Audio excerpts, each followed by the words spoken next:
So we're going to talk about being an individual in a relationship this week, and I'm going to start off with a funny and embarrassing story. This is why I was laughing. I don't even know what story this I is. know it's a surprise. So when Carrie met me, originally I had a girlfriend at the time, and we were living together. And she came to visit me one time, and I was She being me or she being your girlfriend? You came to visit me and my girlfriend. Is that clear? That's clear. Yes. So she came in, and I was sitting at the dining room table or whatever it was, and I was shoveling pieces Kitchen of peanut counter. butter pie in my mouth, and that was me.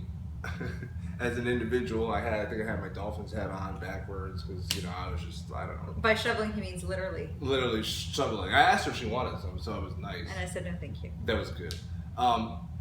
So I think the thing that we sort of lose sight on sometimes in relationships is being an individual. And what happens sometimes is when you lose sight of being an individual, you act out in behaviors that assert your individuality in unhealthy, unproductive ways. I think that's part of what's happened to at least me this year. But I think what's most important to understand and remember is that you fell in love with each other as individuals. You didn't fall in love with one another seeing how you would be in a relationship. That was like the end result. That was not even a thought in one's mind. You fall in love with each other as the individuals that you are. So you have to do something within the context of a relationship to maintain that individuality.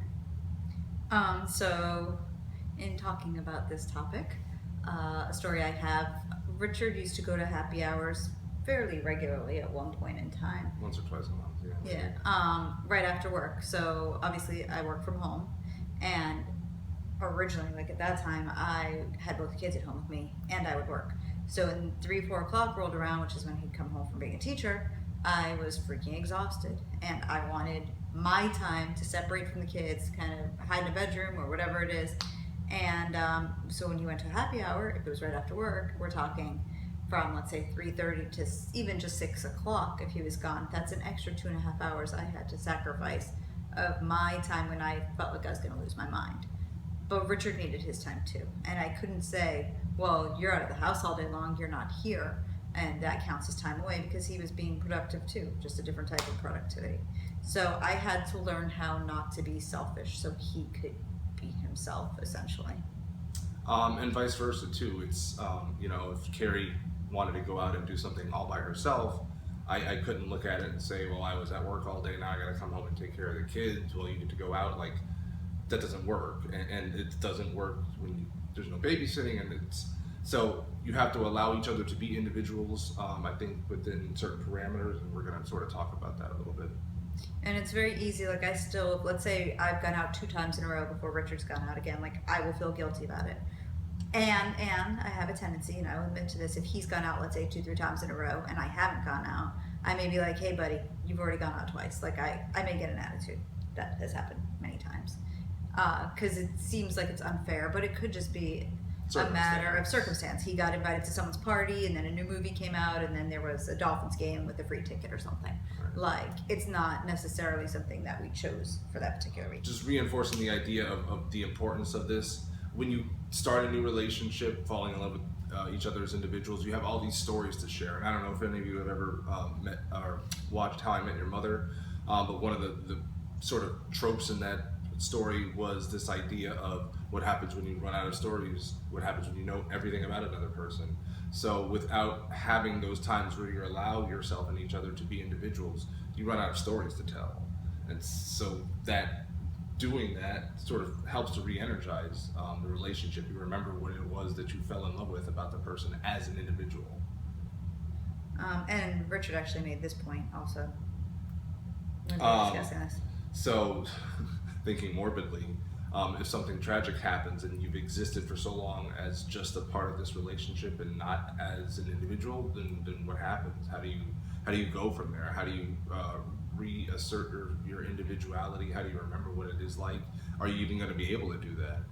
And I think in parenting, in working from home, in being a wife, I tend to lose myself in that, or I get very caught up in work, or I get very caught up in kids, and I forget like where's me in all of that. And that's something I think I need to do a better job of. And even talking to friends recently, I've realized that I don't do a good job taking care of myself and making myself a priority, and that needs to happen a little more, because in the end you grow bitter, or you just lose sight of who you are entirely. Your identity's gone and you just feel resentful. And in advocating for yourself, you really end up advocating for the relationship, because You like I feel said, better, you feel right? energized, you feel more confident. It has a lot of positive benefits that if you don't give yourself that, you may lose out on.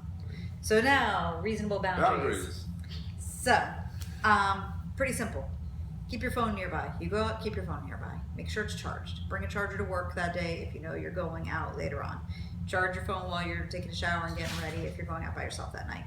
Have a phone nearby. I thought you were going a different direction with the shower word. We have had instances where one of us was not available for the phone, and that becomes very stressful. You can do the next one. Check in at random. Don't always make it the person who's not out or doing whatever with you their responsibility to check in. You know, say, hey, I'm having fun, here's a picture, or I'm doing this now, how are the kids, if the kids are awake, are you getting your work done? Just, you know, show them that you're still thinking about them, because it is important. I mean, you're in a relationship, it's important to be an individual, but don't forget about the other individual.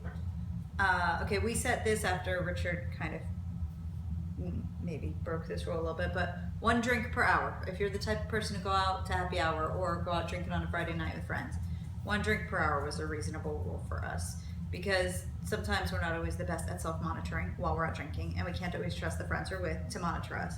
So the 1 drink per hour rule kind of worked for us. And then hopefully, if you only stay out, 3-4 hours, hopefully you're not going to drink more than that. Usually we don't stay out longer than that. And then also, like, if a particular person makes you feel uncomfortable, I think it's okay to at least talk to your partner, like, hey, so-and-so is someone I don't really get along with, I don't feel like I trust that person, like, make sure if you go out with that person, someone else is with you guys, whatever it is, so that both of you feel comfortable. Like, you don't want to be upset when your partner leaves, you want to be happy that your partner's out having fun.